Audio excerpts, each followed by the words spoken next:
CH-47 Departure. The most unpopular chapters are finally fixed. I like them better this way too. Once Romanu left the office, Zekrom fell limp on his chair as he wiped the blood from his face. His gambit had succeeded in a way, but at the cost of his pride. He looked at the table where several broken teeth were on. His brain was rattled, and he felt like the bones in his skull were held together by luck. Fucking bastard. He smashed his fists on the table, breaking it. If he showed that recording to the clan lords is revenge, it would just make him look weak while making Romonus strong. He had lost entirely, and even Romonus had just used his skull. Was this all worth it? He did not think it was, but it was too late for regret. First, he used a bottle of Phoenix Tears to heal his damage before taking care to erase that this shameful event ever happened. He may be willing to die, but not at the cost of his pride. He had lived too long to die now, but he would need to stay out of Romonus' way from here on. Though, he might as well enjoy the air he was breathing, because he had just been marked for death. He was on borrowed time, as Vesper wanted to get to him, and now Romonus did too. To Romonus, Zekrom was just an old fossil of the past. As for Romonus himself, he teleported back to his room, and when he did so, his face was barely concealed amusement. Karn jumped off his shoulder as Romonus started to cackle like a madman. Though, as he was laughing, Miria rushed to his side as she grabbed his face. "Why the fuck is your face all red?" Romonus focused on the blood that was still on his face as he absorbed it into his body. "It's not mine, it's Zekrom's." Miria sighed as she let go of his hands. "Good, now explain. Did you kill him?" Romonus just smiled. "No, but he wishes he was." Rahvdall got off the couch with a face that looked like she was worried. "What did he do? What did you do? Don't tell me made you break off your engagement to Sylvana." Sylvana herself looked scared at that, so she looked at him with worry. Since her head was currently in her hands, her soul fire was surging in fear. "Did he?" Romonus sat down on his bed next to her.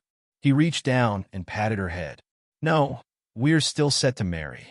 He wanted to force me to end our engagement, but it pissed me off, so I may have grabbed him by the throat and headbutted him a bunch of times. All the blood on my face was because of the headbutts. He threatened to disown me from the Bale clan too, so I showed him who was boss. Though I am now engaged again. He wanted to force it, I accepted because I didn't have anything against the girl." Roygun frowned as Romonus truly lost out in this exchange. "To whom?" Romonus turned to her with a smirk expression. "Sigvera Agars. While this is sudden, if she rejects me, that is fine with me. If she doesn't, that would be fine too. From what Latia tells me, she is a great person." Rahvdall walked over to him and held his shoulders. "But she is the heir? Any groom she takes will join House Agars, not the other way around." Romonus knew that, but Zekrom was a conniving weasel. No offense to weasels. I said that myself. However, Zekrom was going to call up every favor he could to force her father to accept. Now, I think he's going to be more careful. At first, he thought he was winning, but when I revealed just how powerful I was, he wasn't so tough. Miria began to ruffle his hair, as while he didn't try to expand his harem actively, others added to it. "Call her. You got Sigvera's number from Latia, right? Tell her ahead of time, and tell Latia too. I'm sure they won't mind." Shiro nodded and wrapped her arms around his neck. She could tell he was still amped up on bloodlust, so she used her senjutsu to calm him down. "Feel better?" He smiled as her senjutsu always made him feel like everything was better. "Thank you, all of you. Now to let them know." Romonus pulled out his phone and called Latia first and foremost. When Latia said she would make Romonus a gift, she meant it. Her uncle was helping her craft something she knew Romonus would love. A living metal Wolverine, as Romonus loved all members of the Mustelid family. Ajuka was enchanting the metal while she programmed the AI. All the while he used his Kankra formula to grant it an artificial soul with soul stones made of criminals. Ajuka was more than happy to help as Latia explained what she wanted to gift Romonus. The creation of Archeon had inspired Ajuka, and now he wanted to test out his theories. As they worked on the sentient robot, Latia's phone began to ring with Romonus' ringtone. "Romonus?" Latia pulled her phone out and answered the call with a smile. "Romonus, your gift is coming along nicely. I can't wait to see it, but I need to tell you something." Zekrom kind of pulled his political bullshit and engaged me to seek Vera. I was calling you to let you know since she is your cousin, and that would be a bit weird. Instantly, Latia's face fell to pure shock before turning to her uncle. Are you hearing this? Ajuka nodded with a serious expression. He was already going to be busy because of the fixing of the raiding game Serafall revealed, but not this. I am. Romonus explained how this happened. Simply put, he wanted me to break my engagement with Sylvana. When I refused, he tried to coerce me into my position as heir, so I kind of nearly beat him to death with many headbutts. The engagement will proceed since I made the deal. It can be broken if Seek Vera herself rejects it, though. Ajuka had known Zekrom since he was young, and this was his specialty. It was why Surzex and Ajuka himself still had to play nice. Though, hearing that Romonus nearly killed him with headbutts did nearly make him chuckle. Yes, Zekrom will now coerce Lord Agars to engage her with me. We can cancel it now if that is better. Latia, hearing that, looked pissed. That asshole. Don't worry, I will let her know. If she decides to go through with it, I don't have an issue with it. But if she doesn't, don't get mad. Why would I get mad? It is her choice in the end. Latia nodded. I will tell her myself. Uncle, what do you think? Ajuka sat down as he thought about it. Depends if you think Seek Vera and Romonus would make a good match. If not, you can just tell her to reject it, but maybe this is not so bad. Latia nodded as she spoke to Romonus. You hear that? I did. Whatever she says goes. She smiled. Ajuka suddenly asked something. What if she accepts? Latia thought about it with a slight frown. She was determined to find her husband, but since she was the one who got me into my Artificer hobby, that is a possibility. However, I don't want to force this on her. You understand, don't you, Romonus? I understand perfectly. If something was to happen, I wanted it to be natural, not forced. Latia sighed as she looked at the half-built Wolverine robot. This can wait. I am hanging up. I got to visit her. Got it? She hung up the call, which made Romonus feel better. Now, though Latia was pissed that not only her fiancé got pulled along into a scheme, her best friend too. Uncle, I will be back. Ajuka placed a hand on her shoulder. Go on. Latia made a teleport circle and teleported to the Agars castle. The Agars clan was the second ranked of the 32 pillars ranked at Archduke. Since she and Seek Vera were very close, she had been granted a ring that she wore around her neck as a necklace. It let her teleport directly into the castle despite the wards. She did so inside Seek Vera's room, which surprised the Agars heiress.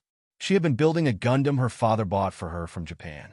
When she saw Latia's teleport circle, she was wondering what happened. As soon as Latia teleported inside, Seek Vera got up to give her a big hug. Both girls were the same age at the moment, so neither looked older than the other. Latia, you rarely visit these days. Latia hugged her cousin and best friend back first. I'm glad to see you. I just wish it was in better circumstances. That sounded serious, so Seek Vera pulled away with a serious look on her face. What happened? Latia took a deep breath as she told her. Be ready because you will soon be engaged to Romonus. Seek Vera was confused. Why? He is your fiancé, and he never seemed to be interested in me. Latia shook her head. Romonus isn't the one behind it. It is a political scheme by Zekrom. Romonus accepted it, but he did leave a chance for you to reject it. What do you think?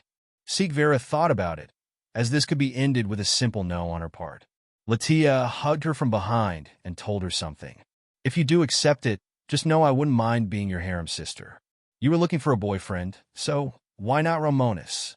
Isn't he like the best young man of our generation? Think about it. Seek Vera truly did think about it, as it was a serious decision. She started to remember some things about Romonus. She had treated him as just her friend's fiancé, but wasn't he what she was looking for?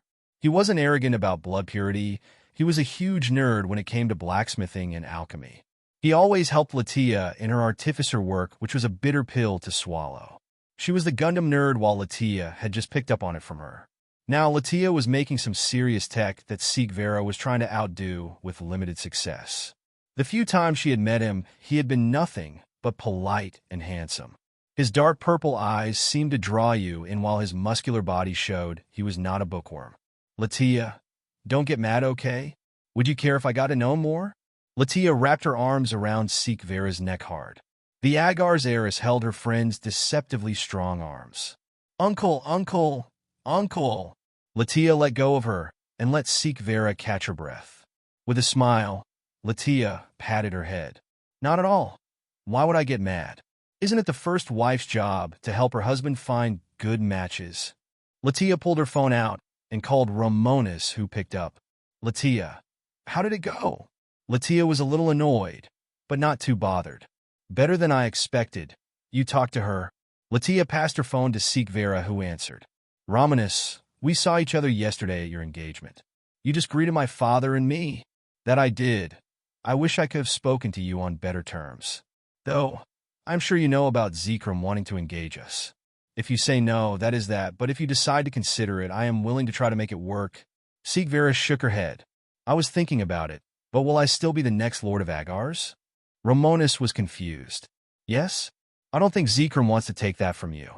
Seek Vera took a deep breath as she answered. "I think I want to give it a try. Latia here is vouching for you, and I am looking for a groom. You are the best of our generation by far, and I am sure by being with you, I will be better for it." "Does that sound too materialistic?" Romonus hummed as he heard her. "No, not really. You are a devil, and I am a demon. We both strive for our desires. That is all that the supernatural community is. If you are too materialistic, I am even worse." Seek Vera cleared her voice again as Latia was looking at her with squinted eyes. She leaned in to stare right at her face. With a whisper, she warned her. "Don't mess this up, Seek Vera." Seek Vera returned to the phone call and had an idea.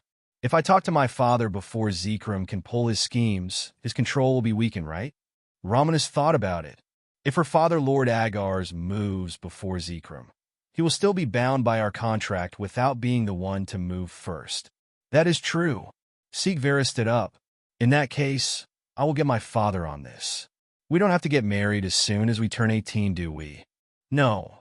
All that matters is that we wed before I am set to be Lord Baal at the turn of the century." "That works for me. We got time." Romonus did warn her about his plans. "As I said, I won't be sticking around for long. I leave in 6 days, and I won't be back for a year at least."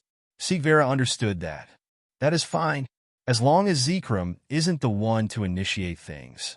Romonus did not question things as he did have the Sparta bloodline. If dragons could draw in ladies with their aura, why wouldn't demons do the same? He shook the thought from his head and spoke to Seek Vera. "Well, here is for us to get to know each other better in the future. We can thank my lovely Latia for that." Latia smirked hearing that. "You can always count on me. In the end, I think I'm a good matchmaker. Just don't go having a harem like your father or my father." "Hell no, I can't look after each woman like that. Seek Vera here is for the future. Welcome to the family." Seek Vera pushed her glasses up and nodded. "I am honored." When they cut the call, Seek Vera handed Latia her phone back. She smiled at her friend, which made Latia frown. "Why are you smiling? We are already cousins and best friends. Now we will be sisters. How can I not be happy when your fiancé is such a hottie? He is also super smart, so I think this will be for the best." Latia bonked her on the head. "Ow!" Seek Vera held her head as Latia shook her head. "What was that for?"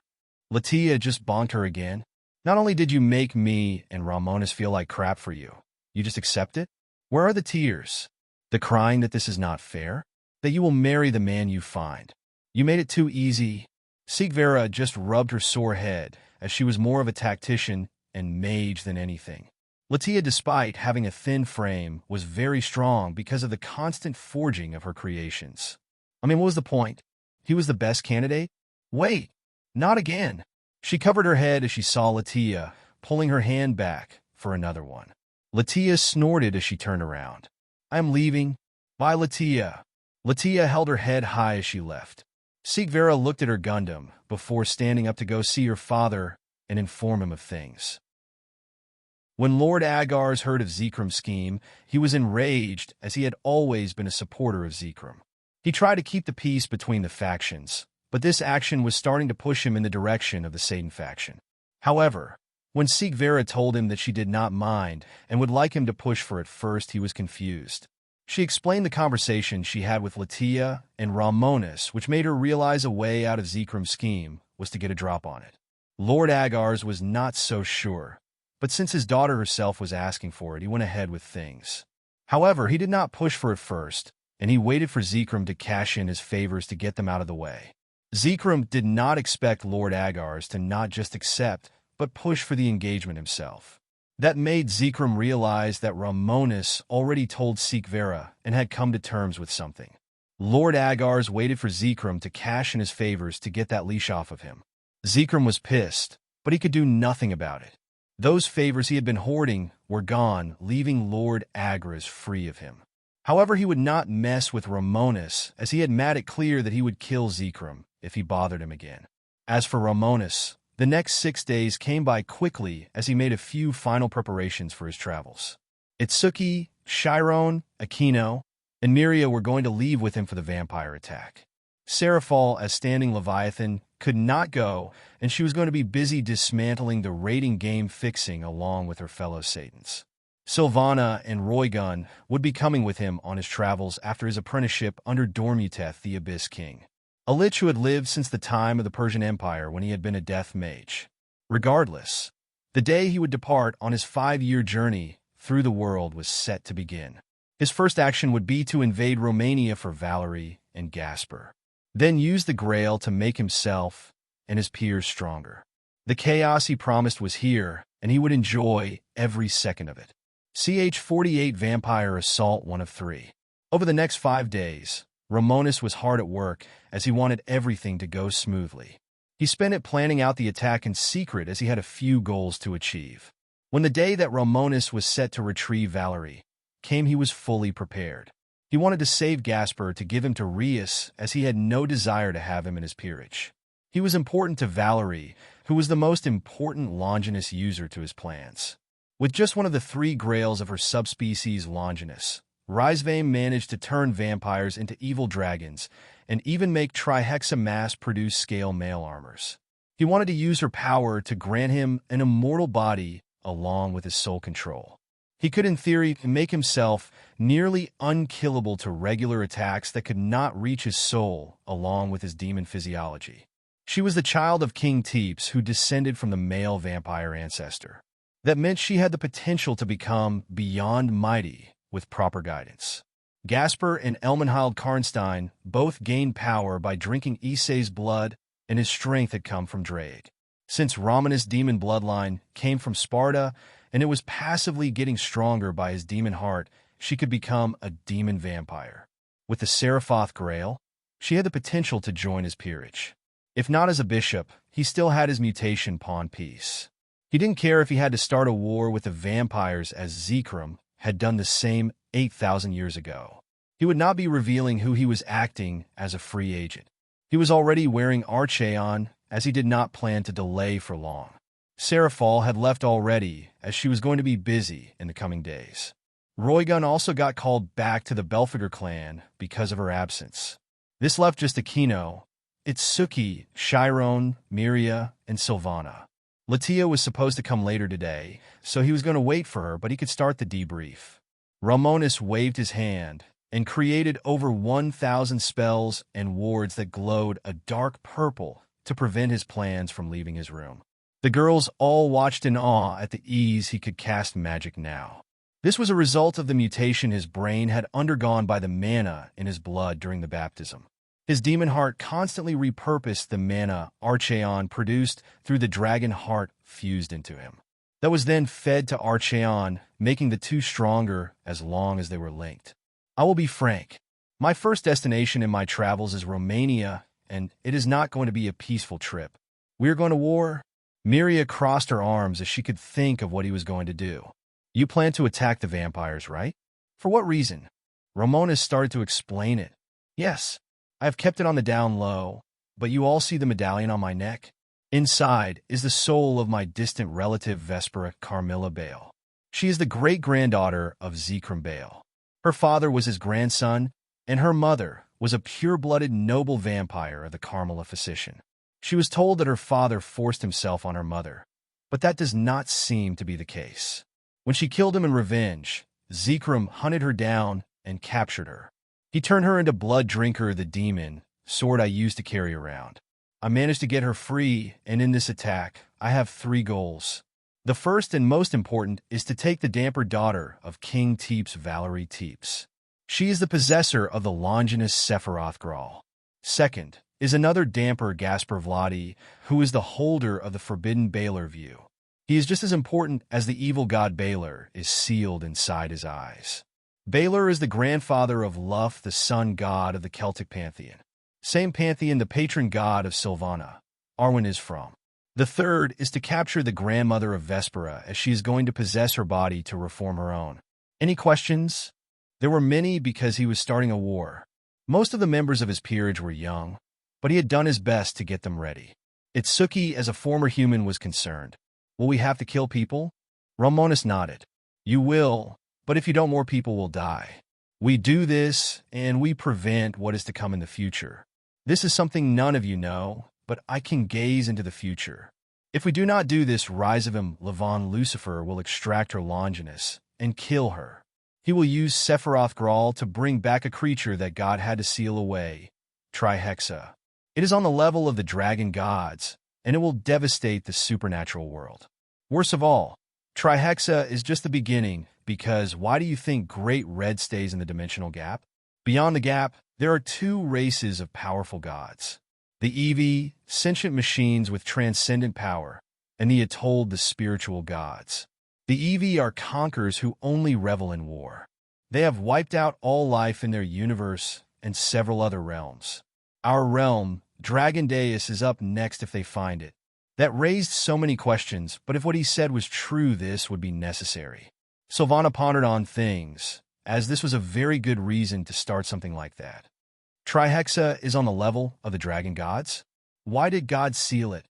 Because he could not kill it. In the future, I saw that once it was released, even Shiva could not destroy it. It devastated several mythologies, killing many gods. To just stop it, the leaders of many pantheons sealed themselves to fight it. To name a few off the bat: Thor, Odin, Surzex, Seraphol, Falbium, Zeus, Brahma, Azazel, Barakiel, and Vishnu. Not to mention the peerages of the Satans, including my 3 mentors. As such, I will not allow that to happen.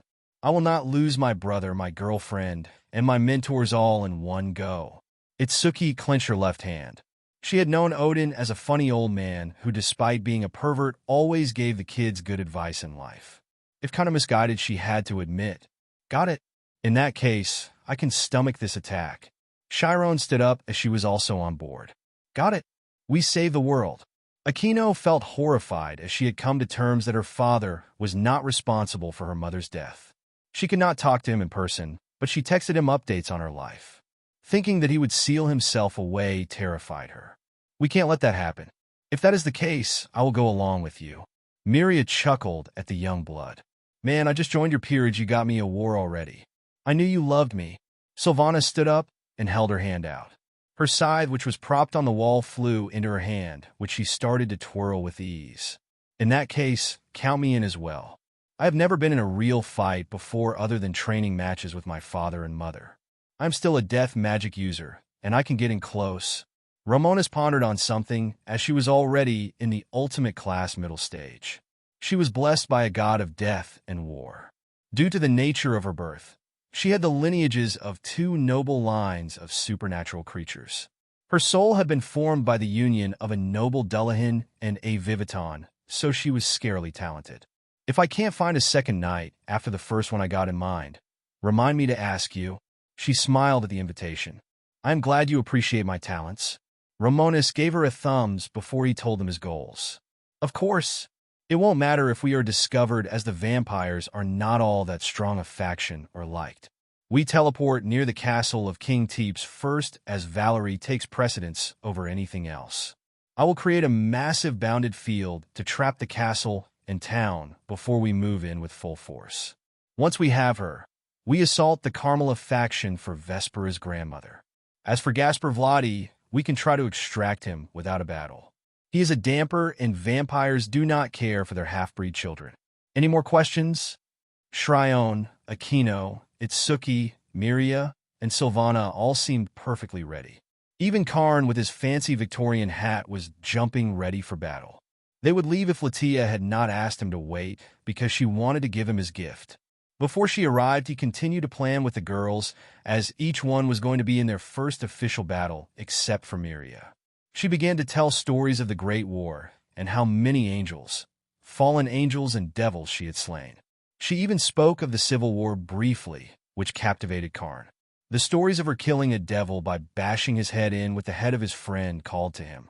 However, her story stopped when Latia teleported into his room, as the wards did not stop her from entering. When she did so, she was carrying with her a concealed pet carrier. Seeing everyone was still here, she sighed in relief. "Good, you didn't leave yet." Romonus chuckled as he wouldn't do that. "Of course we didn't. You said you were making me a gift, so I would not leave without it. Is that it?" Latia set down the carrier before she looked up at Romonus. It was not easy to give him life, but in the end, it worked. "I would like to introduce your new pet." She opened the door, and out came a quite large four-legged animal. At first glance, it looked to be a regular wolverine, as it was sniffing around like one would. Romonus walked over and picked him up. He could see a powerful purple soul, showing it had been made from devil and human souls. Demonic power flowed through the living machine. He felt alive, he was breathing and smelling. "You made him?" Latia nodded with a smile. "He is made of living metal, which I needed my uncle to help me make. He might as well be a mix of a golem, robot, and a homunculus with a soul. He can eat, drink, and do anything a real one can do. He will also regenerate from damage done to him. If I am not mistaken, he might even be able to grow stronger on his own. I made him so you can sign a contract with him." Romonus was already grinning as he looked at the fuzzy living machine. He began to pet his fluffy head, which he seemed to enjoy. "How you made him doesn't matter. All that matters is that he is alive now. You need a name, big fella. If Karn was named as such because he was insane, I will name you Grimaldus, in honor of one of the most cracked-up Black Templars around." Latia began to geek out as he referenced Warhammer again. "Hey, now you got the Karn the Honey Badger, and Grimaldus the Psycho Robot Wolverine. How is that not awesome?" Romonus activated the pact with Grimaldus, who had quite a powerful soul. When he did so, he understood what kind of miracle they had created. They had made life from a machine, meaning that science and magic could compete with the work of God. Romonus set him down on the floor and watched as Karn and Grimaldus began to sniff each other. Both looked at each other with strange respect. Karn tipped his little hat, and Grimaldus gave a nod of the head. Romonus chuckled as he walked over to Latia. He cooped her pretty face and kissed her. She had to stand on her tippy toes, but she enjoyed the kiss. She smiled as she looked up at him. "Call often, okay?" "Of course. I will make sure he has a good life." Latia smiled at the promise. "Please do, he's like my baby." She walked over to Grimaldus and ran her hand down his head. "Have fun in your warpath." The Wolverine licked her hand before walking over to Romonus. His peerage and Sylvana all stood next to him as he created a mass teleportation array. "If you ever want me to visit, just call. Or come with me when I return." With that, he teleported away to Romania as he was not going to delay any longer. It was time for him to unleash his power on the world. When he was gone, Latia sighed as she wanted to go with him. However, she knew that he had his own goals, and she had hers. She teleported back to her workshop, where she was currently working on her next project. It was to take her Artificer work to the next level. Grimaldus was just the first step. As for Romonus and his peerage, when they appeared in Romania, they did so a distance away from the castle of the Teeps royal family. The castle was in the middle of a large medieval town of enslaved humans. While the castle and town were warded and protected for being nearly in the superclass it might as well not have been, Miria pulled her giant Odachi from her spatial ring before equipping her armor from the wars she had been in. "Let me add M. It's been centuries since I had a good fight." Romonus chuckled as Archeon encased his head. Instantly their senses synchronized perfectly. "Armored, let us reap bone and skulls." "Of course." Romonus opened his hand as his sword Ruin Maker appeared in a burst of purple energy. The sword seemed to constantly burn with purple flames, and since his natural path was that of the spell's word, it was also his magic focus. Romonus raised the massive sword into the air before he began to channel a tidal wave of demonic mana into it. As he prepared to cast a massive multilayered bounded field, Itsuki summoned the boosted gear on her left hand. She took a deep breath and with glowing green eyes spoke as one with Drake. Balance Breaker. Welsh Dragon Balance Breaker. In a burst of dragon fire, the scale male Balance Breaker appeared over her body, encasing her in red armor. It was no different than the original, which was good because he would have been pissed if it had been a bikini armor or something retraded like that. When Romonus was finished, he slashed Ruin Maker, which burst with a deep purple glow, encasing the town and castle with a titanic bounded field. As soon as the field was created, hundreds of magic circles appeared on every section of the field, increasing the power in it. Vampires could not enter or leave it, while his allies would be enhanced by it. Everyone felt the power of the field increase their strength, speed, and endurance. There we are. Nothing will get in or out. You know the plan, now get going. From his back, 3 pairs of demonic wings, all covered in runic tattoos, emerged. Before he flew off, Karn and Grimaldus leapt onto his back and held on. The 2 mustelids were already excited for the carnage that would begin. Romonus took to the sky, flapped his wings, and charged toward the castle. He already felt the high of using his power as he moved through the air at mind-shattering speeds. Miria grinned as the sky began to fill with purple demonic lightning. She charged forward on the ground as a bolt of purple lightning. It had been way too damn long since she had been allowed to let loose. Come on, show me a challenge, bloodsuckers. Once the 2 battle maniacs were gone, Itsuki flew into the sky after Romonus as backup. Chiron and Aquino both chose to fly after Miria, as she was going to be holding off the massive army of slaves of the vampires. They would be better as mob clearers, while Itsuki and Romonus would face the elites. That just left Sylvana, who spun her scythe a few times, as from her back a pair of wings formed of black fire and death magic. She held her hand out, and from her shadow, a black skull helmet was spat out. She pasted on her head, which would not be coming off because of her necklace. She flew into the sky after Romonus and Itsuki. Miria, Aquino, and Chiron would need to hold off the servants, thralls, undead, and human slaves while they assaulted the castle. Already the vampires inside the castle were moving because of the sudden bounded field. King Teeps had never expected to be attacked, and he did not know who was attacking. As he was getting his thralls and soldiers ready, Romonus reached the castle. He raised Ruin Maker and with ease created 15 large orbs of destruction and 15 small-scale black holes. He smashed one of each orb, creating rapid-fire end orbs. With a thought, each orb hit its mark and burst open. Entire sections of the castle were reduced to nothing, while the rest started to crumble from the gravity. Just as he launched the first attack, Itsuki and Sylvana reached his side. Both girls looked at the devastation, but they did not stop. Itsuki raised her left hand and started. Boost, boost, boost, boost, boost, boost. 64 times her original strength, she activated a magic circle from demonic and draconic aura together. A flame formed of both burst forward as a tidal wave. When it struck the castle, the wards and stone all caught flame. Sylvana took a deep breath as she held her scythe with both hands and swung her blade down. Death magic and Barith flames fused, and when they struck the castle with interesting effects. Barith flames were cold black flames that destroyed the energy in what they touched. Death magic was necrotic, toxic, and destroyed what it touched by rotting it. Put the two together, and it became a truly deadly siege weapon. Just as Romonus took in the devastation, they released a vampire leapt from a hole in the castle toward him. Romonus just held his shield arm in front of him and caught a sword strike from the vampire in full plate armor. The vampire's glowing red eyes were visible behind the helmet, but Romonus was unimpressed. Foolish. Before he could respond, the vampire felt a sickening feeling deep in his chest. He imploded into the gravity orb Romonus created inside his chest. In his place was just a small orb of flesh and armor. Itsuki and Sylvana shuddered at the sight, as that was just gross. Romonus, though, was glad his technique had worked. We better be quick. Aquino, Chiron, and Miria will hold off the town. We better be in and out before casualties get too bad. They will be more mad then. On it, the three of them and his two pets entered the castle through one of the giant holes in it. When they landed, Karn and Grimaldus jumped off his back.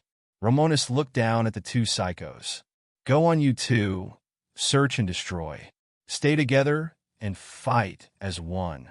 Both animals started running through the halls of the castle together. Once they were gone, Romonus began to move through the castle. He extended his senses through the castle, and he had already found Valerie in the servants' quarters deep in the castle. Found you? Move fast and efficiently, right? Standing on either side of him, Sylvana and Itsuki walked like escorts.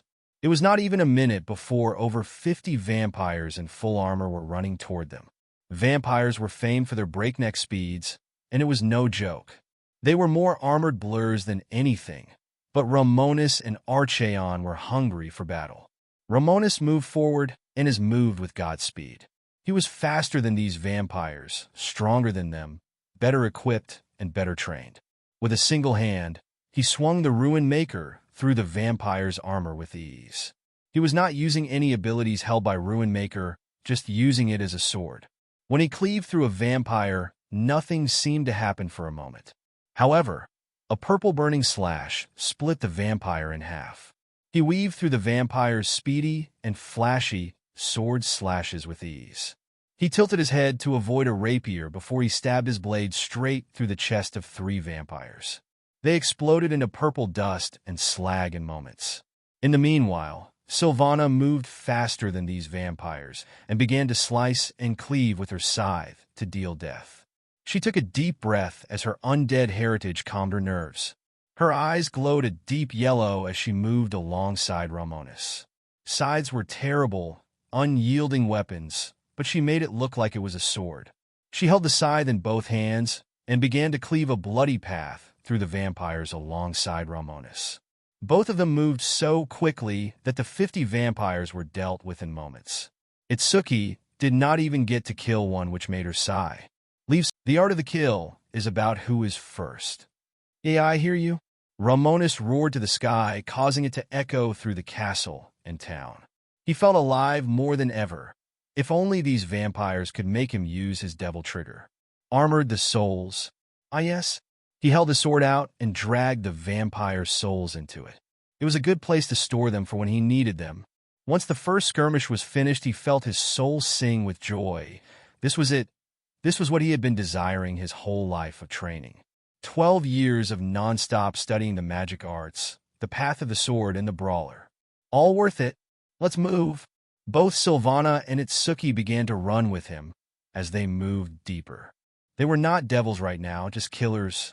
CH-49 Vampire Assault 2 of 3. While Romonus, Itsuki, and Sylvana moved toward their goal, Karn and Grimaldus moved together. Karn was using his enhanced senses to search for opponents, while Grimaldus did something similar. As a living automaton, he had the normal senses and technological ones. Thermal, X-ray, spatial disturbance sensing, and thanks to Ajuka his reaction speed was all based on different mathematical algorithms. He was a unique creature that blended the living and the inanimate machine. The issue was that his mind and soul only were a few hours old. As such, he followed Karn around as he had been alive longer and was currently than him. He followed right behind despite being double the size of the badger, as if he was a young cub. Karn did not mind and allowed Grimaldus to follow him as he could teach him a thing or two. They both now were the familiars of Romonus, and that came with a certain amount of weight. While they were running through the castle halls, they ran into a force of 100 vampires in full armor. Karn instantly rushed forward and stood in between the army.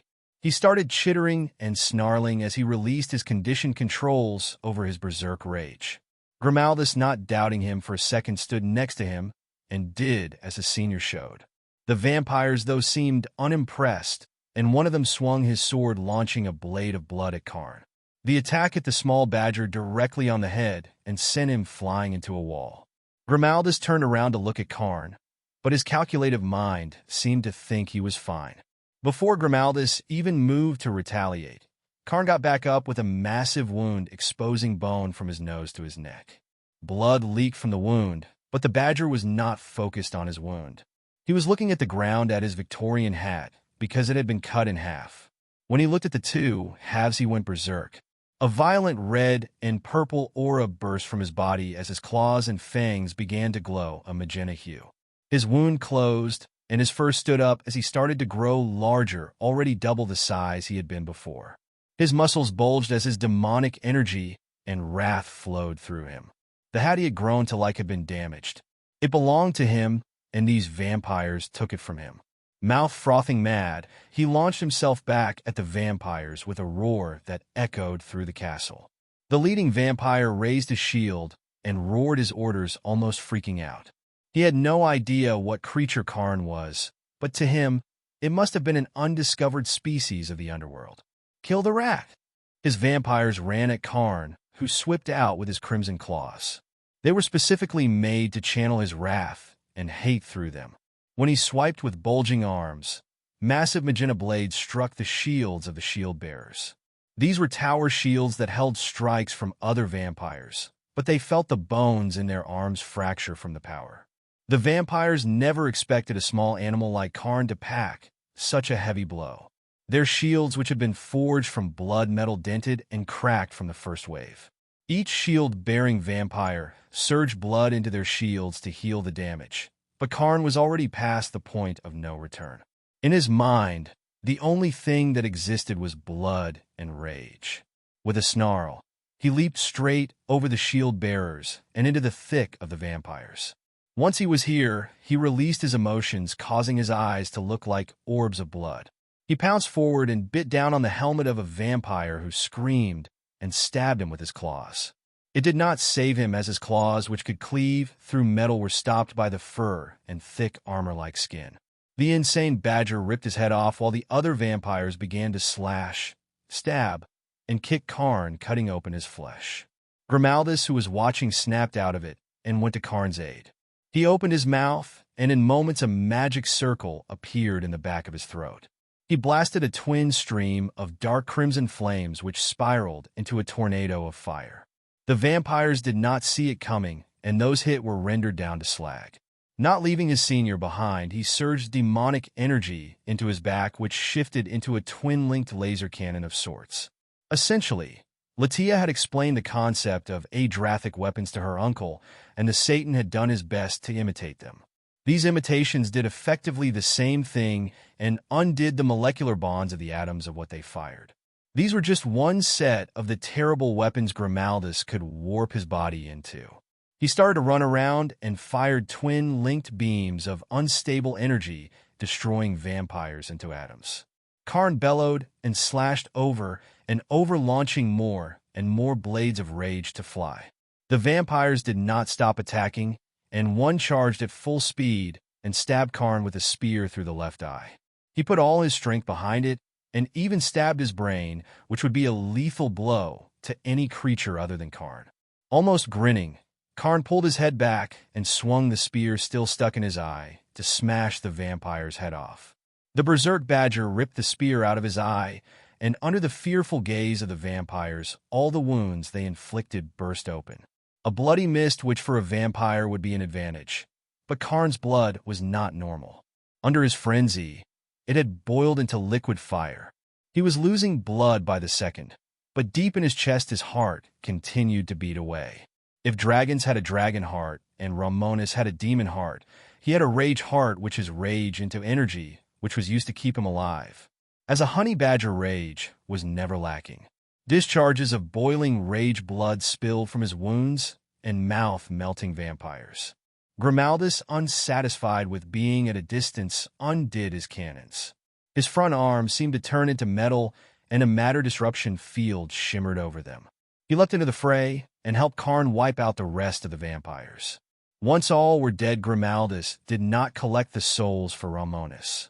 That would make the master happy. Outside in the town, Miria, Chiron, and Aquino were currently faced with an entire army of undead zombies, thralls, and charmed human slaves.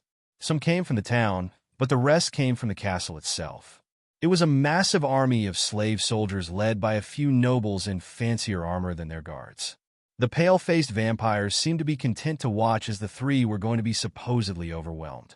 Only they were not, as Aquino flew into the sky with her 4 sets of Nephilim wings. Thanks to her natural talent, Romonus' use of elixirs, and his unique evil pieces, she was continuously growing stronger. When she saw the crawling army, she felt bad. She did not smile and merely wished for these poor souls to pass on at last. She raised her hands into the air and formed 2 multilayered giant magic circles, one of holy lightning and the other demonic lightning, which she had imitated from Miria. It was not the bloodline ability of demonic lightning, so it was nowhere near as strong, but it was part of the recipe. Rest in peace. When she pressed her hands together from the sky, a twin-streamed rail gun of holy and demonic energy cleaved a path through the thralls and zombies. The rail gun moved through the army, slaughtering a path through them several times as she made it move like a living creature. The vampire nobles leading them froze in absolute horror at the sight. Miria could not stop smiling at the display as she loved a good violent siege spell. Good work. Now, let me show you how we did things in my day. She gripped her trusty Odachi her father had gifted her when she was 8 years old. She had always been strong enough to rip the arm off a high-class devil at 10 years old. Strong enough to fight through scores of enemies with just her strength alone. Now, with one of Romonus' rook pieces, she was even tougher than before. She charged forward on foot as the sky began to rumble and rage with demonic purple clouds. Aquino watched with awe as the opposite of her holy lightning showed its might. When Miria leapt into the air, a massive strike of purple lightning struck and empowered her strength. She essentially turned into a massive orb of demonic lightning, and she used that power to cut through the remaining army of thralls. One of the nobles freaked and turned to his guards. "Stop her!" Without hesitation, the vampires ran forward to intercept Miria, but she treated them as if they were not even there. She took a deep breath before she swung her sword with both hands. A massive blade of demonic lightning cleaved through them with ease. Each vampire exploded in purple lightning bursts as she looked at the leading noble. He began to back up before she punched his head clean off with an uppercut. For the remaining nobles, she sliced off their heads before they even realized they were dead. At his death, the army of undead and thralls crumbled as their turner died. She placed her sword on her shoulder before turning around to gaze at the younger girls who joined her. She grinned as they seemed impressed. "How was that?" Chiron gave her a double thumbs up. "Strong." Aquino had to say something similar. "You are beyond mighty Miria. Your demonic lightning makes mine look weak." Miria, unlike most women, loved to be called strong. Her father always praised that aspect of her before his death. "Don't worry about it, Aquino. Your holy lightning can match it. You are the Nephilim, not me. Let's get moving to House Vladi to get the damper." The 3 of them began to move to the mansion of House Vladi for Gasper. Romonus, Silvana, and Itsuki continued to move through the castle facing resistance from time to time. Already he had collected over 867 vampire souls, all screaming and simmering in Ruin Maker. By now, they had reached the servant quarters where Valerie lived. Her sacred gear had yet to be fully understood by the vampires. Rizvame was still not in the know about her, and the prideful vampires were yet to use her to enhance their soldiers. Romonus pushed the door open to her room and saw Valerie not hiding as he expected. She was sitting peacefully on her bed with a calm look on her face. She was around 16 years old, so a few years older than him, though he honestly thought she looked younger because of how thin she was. "Valerie Teeps, this may seem weird, but I am here to save your life." She nodded as she looked directly at him. "No, through him. I know. Nice to meet you in the flesh, Romonus Gremory." "Ah, Archeon too. What a unique creature." Archeon did not expect to be noticed. "You know I live?" Archeon retracted his helmet to expose Romonus' face, which was also. "Did the Grawl tell you that?" She nodded. "Your souls did. It is one of the most beautiful souls I have seen. Purple, the perfect fusion of a human soul and a devil. Though can you still be called a devil? As for Archeon, your soul looks like elemental chaos, but it is stabilizing." Romonus shook his head. "No, I am a demon after all. While I would like to ask more questions, we don't have the time. I will ask that you get ready to leave immediately. She understood the time crunch, right? Valerie stood up from the bed and walked over to him. He held his hand out, which she took. Let's go. You do not want what will happen to you if you stay here. Though, while I am here, how much can you see from my soul? Valerie looked at his soul a little, but shook her head. Not much, just the surface thoughts. Your soul is hard to miss with its power. The same with you girls, but more in your case, Drake. I'm a heavenly dragon after all. Romonus dispelled Ruin Maker and picked up Valerie in his arms. I see. She smiled as she held on to him. My heroes. Archeon accepted the praise, even though he did not like the title of hero. A heroic act is okay in moderation. Sylvana turned to gaze at Valerie, who seemed to be observing her. Are you looking at my soul? I am. Your soul is unique as well. The soul of a devil and a Dullahan went to make it, and you were blessed by a god. It looks like a reddish-black orb ever burning. You should be happy. Itsuki pointed at herself. And mine? Valerie opened her mouth, but paused. It is normal with more power because of you turning into a devil and the boosted gear. She sighed as it meant her soul was just boring. Archeon covered Romonus' head again as it was time to go. We will regroup with Aquino, Chiron, and Miria. If they have Gasper, we will move to the final goal. Before he left, Romonus called back Karn and Grimaldus, who were having a rampage against the vampires.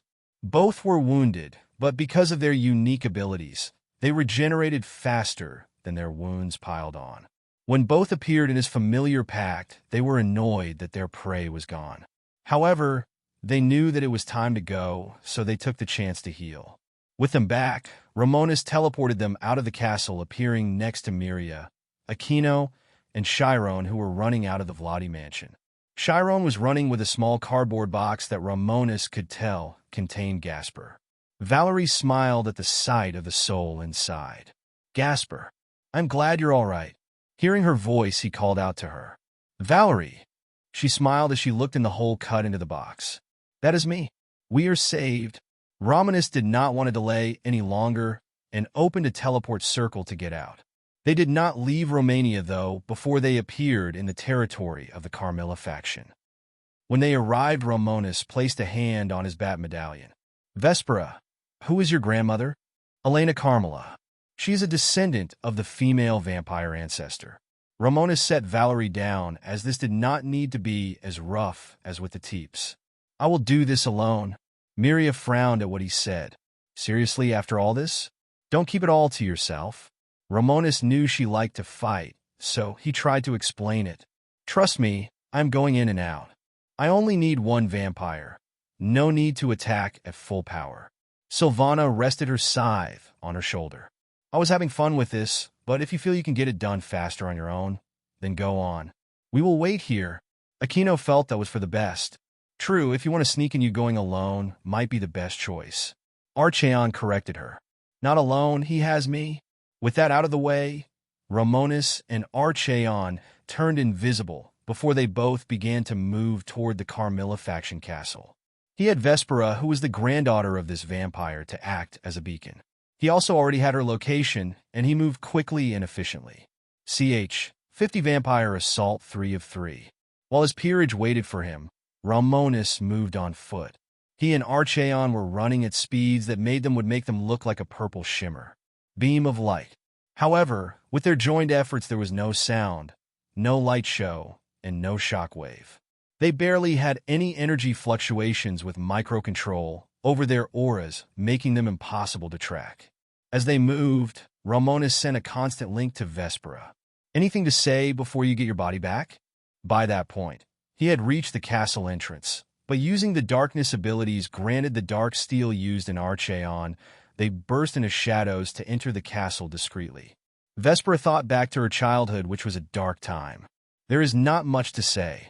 When I was growing up, I was treated better than the Dampiers, but I was still considered of tainted blood. Only because devils and vampires are similar, but my grandmother regularly treated me horribly. I was starved of blood at times, beaten at others, had my hair cut off, and she even removed my fangs when I talked back to her just once. I never did it again, but if I am honest, Zekrom beating me hurt less than her torture, because he didn't raise me. Now Romonus had no hard feelings overtaking over the body of Elena. Once he was in the castle, Romonus sought a similar soul signature to Vespera. He ended up finding it deep below the castle. Finding it, Romonus spoke with Archeon. "What else can you do, my friend?" Almost amused, the soul armor showed his abilities. "Allow me to show you." Armored, Archeon, using their shared energy, activated a unique ability of his. He drew out the chaos magic that Tiamat had in her flames and burst into dark blue flames. Instantly, the both of them appeared deep below Carmilla Castle in the dungeon. The first thing Romonus noticed was the foul smell of the dungeon. The dead and dying were abundant down here, but he instantly turned to the vampire bent over a young man. Though he was just one of what seemed to be a pile of young, handsome men she had devoured. She had bitten down on his jugular as she drained the life from him. "Vesper?" Instantly she confirmed it. "My grandmother, Elena Carmilla. She only drinks the blood of young, handsome men and boys because she believes it keeps her youthful."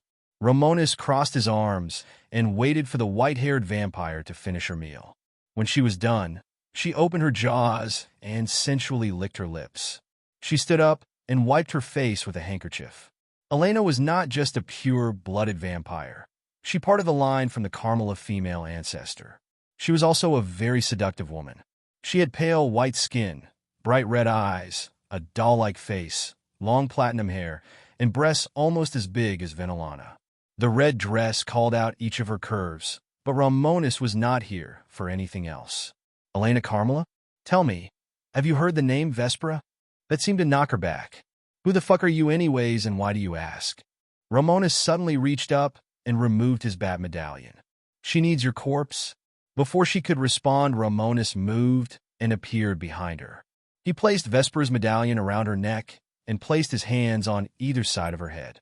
Using his expertise in souls, using his own soul energy as a medium, he cast a simple spell he had invented. It had no name, as it was essentially an attack on the very soul using soul energy. When this happened, Elena began to foam at the mouth as her eyes went blank.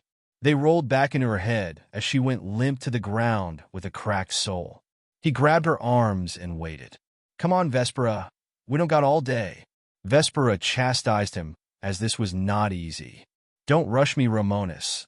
This is not as easy as you dash. Think." Vespera spoke with her grandmother's mouth. She raised herself off the ground and patted herself off a little. When she looked at the breasts attached to her chest, she scowled. Her breasts used to be half this size in her original body. She always did have a big pair of breasts. Romonus nodded as he looked at them. "Mind keeping them?" Vespera was about to curse him out, but he pulled out a vial of blood from his spatial ring. He tossed it over to her and watched as she caught it. The blood inside had a dark red look to it with a purple afterglow. "Thanks." She opened the vial and drank his blood. This was the effect after the baptism, which had been the best decision he had made. When she drank it, her ability to draw strength from blood took effect. She reached up to her hair, and under his eyes the long platinum hair started to turn pitch black. Her left eye started to twitch before it went from bright red to dark purple. The muscles in her face warped as the doll-like face of Elena changed to match Vespera's. He saw she started to get taller, much like all Baals, as Elena was on the shorter side of 5 feet 6 inches. Archeon began to take notice of something else. She is actively devouring the now shattered soul of her grandmother and transforming her body to suit her original appearance. Your blood appears to have been the perfect elixir for a vampire like her, since you both share the same ancestor. Her more closely? Don't tell her that, though. She does not like thinking of Zekrom, and neither do I. I shall refrain. I am not clueless, my armored. Romonus and Archeon waited patiently for Vespera to reclaim a body. Her soul was a vampiric devil soul, but drinking his demon blood must have had an interesting effect.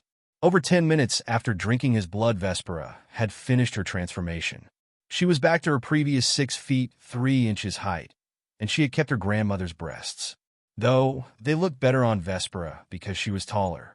When it was over, she ran a hand through her hair, which was mostly pitch black. However, a small section of it on the left side had stayed platinum, a constant reminder of her grandmother. Romonus looked her up and down before whistling. How do you feel? She started to spin her shoulder around and even opened her mouth to test the fangs. It's been nearly 8 millennia since I had a body. Knowing who it belonged to makes it seem like I earned it. Romonus chuckled as he held his hand out to her. Come on, we gotta go. Archeon once again, in a burst of blue chaos, fire warped them out of the castle back to his peerage. When they appeared, Miria, Chiron, Aquino, Itsuki, and Sylvana were hunkered down. However, they all stood up when Romonus returned. Now though they were all staring at Vespera. She smiled at the girls as she introduced herself, now personally. I have not spoken to any of you, but I know each one of you. I was Romonus' sword for a year, but here I am. Miria checked out her body before staring at her breasts. Wow, those are big. Vespera turned to look at Romonus with a frown. Mr. Here asked me to keep them, so I did. I can still get rid of them. Romonus cleared his voice as now the girls were all giving him the side eye. Do what you want? Since I achieved every single goal in this attack, let's get out. We will talk about this later. Without even waiting for a response, Romonus stomped on the ground and teleported them all away. His destination was not back to the Bale clan, as he would not be going back for at least a year. He ended up choosing one of McGregor's homes located in the English countryside. When Romonus, his peerage Sylvana, and his 2 rescues appeared at the large home, he dispelled Archeon to his soul. He turned to gaze at the large group with a grin. Now we lay low for a month, as the vampires will be pissed. However, since vampires are considered creatures of the night and evil, we won't face any trouble. Still, attacking another species won't look good. Miria shrugged as she put her sword back in her spatial ring. That is good enough for me. Where are we anyways? Romonus walked over to and sat himself down in a comfy chair. One of my teacher's McGregor Mather's homes. Make yourselves at home, because I got a few phone calls to make. Chiron looked at the cardboard box in her hands and set it down in the corner. She instantly sat down on a couch as she was annoyed. She hadn't even had to fight really, because Aquino and Miria did everything. She crossed her arms and looked away from Aquino. Seeing this made Aquino smile sheepishly. Are you mad? Chiron's ears twitched and so did her tails. You didn't let me fight. I did nothing. Aquino from her spatial ring pulled out a bag of cookies and handed it to her. I will let you fight next time. Chiron took the cookies with a smile. Okay. Romonus chuckled as she was still motivated by sweets. Unlike Ophis, who was just an emotionless doll, Chiron was cuter. For now, though he looked up at Vespera, who was looking at her hands in horror. They were shaking and tears were spilling from her eyes. Realizing something was wrong, Romonus walked over to her. He held her hands as he wondered what was wrong. What's wrong? Vespera clenched his hands before looking up at him, crying even harder. They lied to me. My father never forced himself on my mother. She was killed by my grandmother for falling in love with him. She tricked me into killing him, knowing Zekrom would hunt me down. I killed my own innocent father for a revenge that did not matter. She fell to her knees in horror, causing everyone to gaze at her. Valerie closed her eyes before looking away. That is horrible. I am sorry you had to undergo that. Romonus turned to Valerie as she could fix this issue. Vespera, when you killed your father, did you destroy his soul? She looked up at him and shook her head. No, I was strong, but not a soul breaker. Why? Simply put, if the soul is intact, Valerie and her sacred gear can resurrect the dead. However, if this power is overused, her life and soul will be broken. Gasper popped his head out from his box, worried. You can't make her do it. Romonus rolled his eyes as he was not going to force her. Of course I won't. Any sacred gear can be mastered. She just has to use it in moderation and find out what her natural limit is. It is a good thing you are a damper, because as a human your limit would have been abysmal. I didn't just save you to prevent your death, but to use your power. Not to the point that you suffer from it, just what you can tolerate. At this time, he released the impeccable control he had over his soul, as she could see that. Seeing how his soul didn't fluctuate, like when someone lied, she knew he was saying the truth. Valerie already felt like she owed him a debt for saving her life, so she was willing to help. If that is the case, I am sure I can be of help. Romonus sat back down after he helped Vesper stand up. I will appreciate that, But unless we have to, it is better for you to not even dare try to resurrect anyone just yet. Vesper did not like the sound of that. However, he was too shy to say anything. Romonus was not going to be keeping him around for long. The first thing he was going to do was send Vesper to Rias, as he did not want him around. First thing first, he pulled out his phone, as he had many people to call. All of you can relax for a while. I will be busy. With that, they all decided to go explore the house, so Romonus phoned Azazel. Valerie and Vesper, in the meantime, walked off, as for the first time, they were not treated badly by their own families. Romonus didn't have to wait long before Azazel picked up the phone. "Romonus, my friend, been a while." He grinned. "That it has, Azazel? How is Viviana?" Azazel looked across from him as he was having dinner with her. He would take time to let her experience normal child activities, and a family dinner without being beaten was one. "Want to talk to her?" Viviana was in the middle of eating her ramen noodles, so she scowled at Azazel. Romonus, though, knew kids did not like being put on the phone, so he rejected it. "No, that is fine. I was calling to ask for a favor. I can pay if you want, though." Azazel leaned back curious. "What do you need?" "I know you research sacred gears extensively, and you are ancient. How often have you come across a naturally occurring subspecies sacred gear, much less a Longinus?" Whenever Romonus called, he always knew how to pitch something to Azazel. "Very rarely. I only have seen it a handful of times." "You got one?" "That I do. The Rahvdall, and it's a subspecies off the bat. I wanted to get anything you know about previous wielders. In exchange, we'll name your price." Azazel froze in place, as his inner researcher was coming out. He could ask for several favors, resources, or potions since Romonus was quite famous for his alchemy. But in the end, he picked one thing. "I will tell you all I know, I just want to study it." Romonus accepted the term. "All right then, before I tell you where I am, I need to know if your phone is secure." Azazel started to cackle at the insinuation. "Romonus, I made it myself." "Of course it is secure." "Is yours?" "My fiancée made it for me, so yes. I am in the English countryside and hiding right now. I attacked the vampires specifically for the holder of the Rahvdall." Azazel hummed at the information. "There a good reason for it?" "Very. I just saved your life." Azazel froze at the idea. "A future prediction?" "Possibly." Azazel smirked. "Fine, keep your secrets. I will be there tomorrow." "Got it. If you want to bring Viviana, she might as well meet her rival now." "That sounds like a good idea." With that, Azazel hung up before looking at Viviana. "Hear that, kid? Romonus says your rival will give you a run for your money." She scowled as she set down her ramen bowl. "She will still lose." Azazel shrugged and put his phone down before he also began to eat. "Sure, kid, whatever you say." She scowled but went back to eating. Romonus then called McGregor, who picked up instantly. "Romonus, my student, how is Archeon doing?" "He is doing great. He says thanks for asking.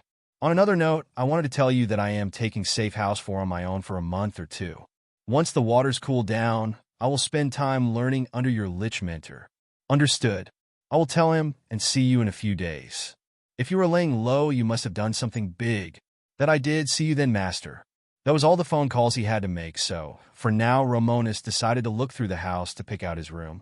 Though if he was being honest, the chances were that everyone would just pick his room.